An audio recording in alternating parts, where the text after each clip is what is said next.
Welcome back to another new video in SD bio life with life science. দেখো, জেনপাস Yuji বা SMFWB যারা exam দেবে তাদের জন্য বায়োলজি হচ্ছে মোস্ট ইম্পর্ট্যান্ট সাবজেক্ট। কারণ বেস্ট কোরিংয়ের ক্ষেত্রে বা ট্রাইবেকার যে রুল আছে সেই ট্রাইবেকার রুলের ক্ষেত্রে বায়োলজি হচ্ছে মোস্ট ইম্পর্ট্যান্ট সাবজেক্ট, যেটা তোমার র্যাঙ্কটাকে অনেকটা বাড়িয়ে নিয়ে যাবে। তাই আজকের এই সিরিজে আমি তোমাদের বায়োলজির ইম্পর্ট্যান্ট কোশ্চেনগুলো দেবো, যেরকম ঠিক জেনপাস ইউজির পরীক্ষায় থাকে সেরকমভাবে প্রশ্নগুলো থাকবে, একই সিরিজে থাকবে। তো শুধু MCQ দেখানো নয়, মেন উদ্দেশ্য হচ্ছে 11 এবং 12-এর বায়োলজির ইম্পর্ট্যান্ট টপিকগুলোকে এই MCQ ধরে চিনিয়ে দেওয়া এবং প্রত্যেকটা প্রশ্ন ওই টপিকগুলো থেকে আলোচনা করা, যাতে তোমরা পুরো ব্যাপারটা বুঝতে পারো। কারণ না বুঝলে কিন্তু, আমি বারবার বলেছি, না বুঝলে হবে না। MCQ মুখস্থ করলে কিন্তু কেউ ক্র্যাক করতে পারবে না। তাই ভালো করে চলো বুঝে নিই, আর সময় নষ্ট না করে। চ্যানেলে নতুন হলে চ্যানেলটা অবশ্যই সাবস্ক্রাইব করে নেবে, ভিডিওটা ভালো লাগলে বন্ধুদের শেয়ার করে দেবে। তো দেখো, এই প্র্যাকটিস সেটটা যারা জেনপাস ইউজি দেবে তাদের পরীক্ষার প্রশ্নপত্রে যেরকম থাকবে সিরিয়ালে সেইভাবেই করা আছে। যেমন দেখো, 31 নাম্বার প্রশ্ন থেকে তোমাদের যে পেপার 1 থাকবে সেখানে বায়োলজি 31 নাম্বার প্রশ্ন থেকে থাকবে একদম 45 পর্যন্ত। প্রথম এই 15টা প্রশ্ন থাকবে 1 মার্কের, অর্থাৎ একটি উত্তর হবে।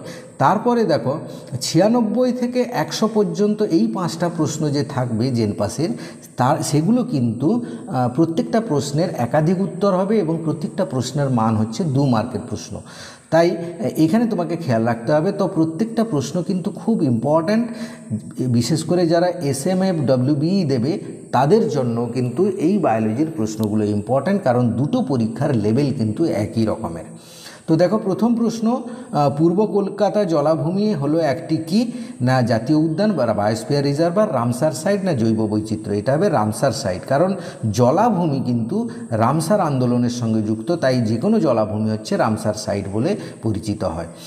এবার দেখো 32-এর দাগ, DNA রেপ্লিকেশন হলো একটি অর্ধরক্ষণশীল এবং অর্ধবিচ্ছিন্ন, অর্থাৎ সি উত্তরটা হবে ঠিক, A এবং B উভয়। পরের প্রশ্ন দেখো, সাধারণত ডিম্বাণু নিষিক্তকরণ বা ফার্টিলাইজেশন হয় কোথায়?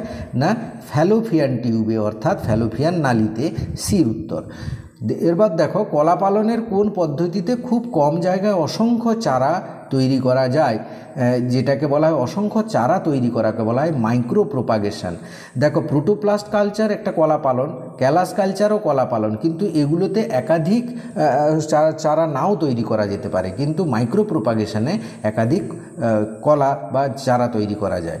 এবার দেখো, আমাদের দেহের কোন কোষকে HIV ধ্বংস করে? এটা খুব সহজ, টি লিম্ফোসাইট। মনে রাখবে, HIV সঙ্গে বা এইডস ভাইরাসের সাথে, এইডসের রোগের সঙ্গে টি লিম্ফোসাইট যুক্ত রয়েছে।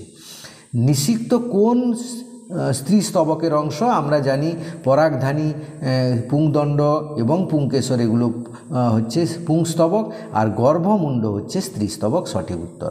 সমবৃত্তীয় অঙ্গ সেই সব অঙ্গকে বোঝায়। দেখো, এখানে সমবৃত্তীয় কথাটা, সম মানে সমান, বৃত্তি মানে কাজ, অর্থাৎ উৎপত্তি আলাদা হলেও কাজ কিন্তু এক, এইটা এরটা। আবার দেখো ডিটা, উৎপত্তি এক কাজ আলাদা, এটা হচ্ছে সমসংস্থঙ্গ। উৎপত্তি এক কাজ আলাদা, সমসংস্থঙ্গ, এগুলো খেয়াল রাখবে, এখান থেকে একটা প্রশ্ন হয়। 5-হাইড্রক্সি ট্রিপ্টোমাইন, এরকম একটা আনকমন প্রশ্ন থাকে, এটা হচ্ছে একটা নিউরোট্রান্সমিটার। তারপরে দেখো, নিম্নলিখিত কোনটিতে টান পড়লে স্ট্রেন হয়? মনে রাখবে, স্ট্রেন কথাটার সঙ্গে যুক্ত রয়েছে টেন্ডন আর লিগামেন্ট। তাহলে লিগামেন্ট, টেন্ডন এখানে আছে, লিগামেন্ট নেই, তাহলে টেন্ডন হবে উত্তর। বৃক্কীয় পাথরের উপাদান হলো, এটাও একটা ইম্পর্টেন্ট প্রশ্ন, এটা হচ্ছে ক্যালসিয়াম অক্সালেট, বৃক্কীয় পাথরের জন্য দায়ী। ধমনীগাত্রে কোলেস্টেরলে সঞ্চিত হওয়াকে কি বলা হয়? অ্যাথেরোস্ক্লেরোসিস, যার ফলে ব্লাড প্রেশার বেড়ে যায় বা কোলেস্টেরল বেড়ে গেলে সাধারণত এই রোগ হয়, যেটা বা ট্রাইগ্লিসারাইড বেড়ে গেলে অ্যাথেরোস্ক্লেরোসিস হয়, সিটটা হবে উত্তর। নিম্নলিখিত কোনটি ফুসফুসের পেশাগত রোগ? দেখো, ফুসফুসের পেশাগত রোগ হচ্ছে সিলিকোসিস। সিলিকার কণা যদি ফুসফুসে জমে যায়, এক প্রকার ক্যান্সার বলতে পারো সিলিকোসিস। আর এমফাইসেমা, অ্যাজমা, এগুলো হচ্ছে ফুসফুসের বিভিন্ন রোগ বা বায়ুদূষণজনিত বা স্মোকিং কারণে হতে পারে। যে পদ্ধতিতে গ্লাইকোজেন থেকে গ্লুকোজ উৎপন্ন হয়, খুব ইম্পর্ট্যান্ট প্রশ্ন এটা, একটা ভালো করে করবে। গ্লাইকোজেন থেকে গ্লুকোজকে বলা হয় গ্লাইকোজেনোলাইসিস, গ্লাইকোজেন থেকে গ্লুকোজ তৈরি হওয়া।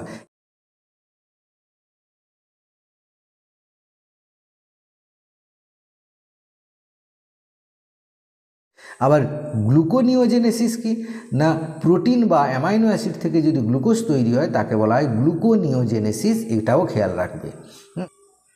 এবার পরের প্রশ্ন দেখো, ফুল ফোটার উপর দিন রাত্রি দৈর্ঘ্যের প্রভাবকে কি বলা হয় না, ফটো পিরিয়ডিজম, দিন রাত্রির প্রভাবকে। আর ভালনারিজম হচ্ছে সারা শীতকালীন ফুলে যে ফুল ফোটানোর ইন্ডাকশান হয়। ফটোট্রপিজম তো একটা চলন। ফাইলোট্যাক্সি হচ্ছে উদ্ভিদের যে পাতার যে বিন্যাস দেখা যায় তাকে বলা হয় ফাইলোট্যাক্সি, হ্যাঁ, পাতার বিন্যাসকে।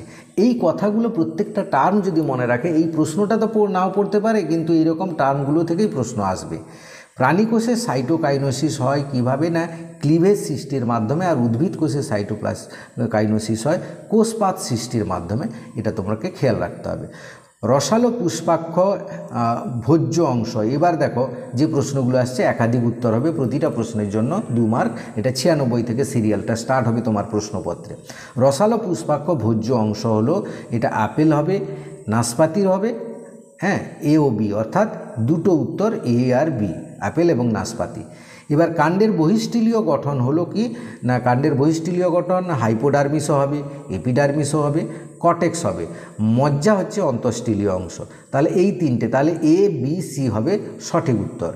জরায়ুর গঠনে কি দেখা যায় না, এন্ডোমেট্রিয়াম দেখা যায়, মায়োমেট্রিয়াম দেখা যায়। এপিকার্ডিয়াম তো হৃৎপিণ্ডে থাকে, মায়োএপিথেলিয়াম তো স্কিনের নিচে থাকে। তাহলে এ এম বি হবে এর সঠিক উত্তর। দুটো উত্তর হচ্ছে এখানে।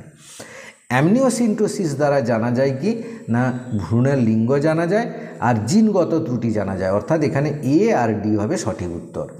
এবার দেখো ডাউন সিনড্রোমের লক্ষণগুলি হলো খুব ইম্পর্ট্যান্ট, প্রত্যেকটা খুব ইম্পর্ট্যান্ট প্রশ্ন। ডাউন সিনড্রোমের লক্ষণ হলো জড়বুদ্ধি এবং খর্বদেহ, অর্থাৎ এ আর সি হবে দুটো উত্তর এখানে, এ আর সি। তাহলে এই রকম প্রশ্নগুলো তোমরা যদি প্র্যাকটিস করো তাহলে কিন্তু কিছু প্রশ্ন কমন পাবে বা এরকম তোমার প্র্যাকটিসটা ভালো হবে। এই ছিল আজকের ভিডিওটা অবশ্যই ভালো লাগলে লাইক করে বন্ধুদের শেয়ার করে দিও। চ্যানেলে নতুন হলে চ্যানেলটা সাবস্ক্রাইব করে দিও। Thank you for watching.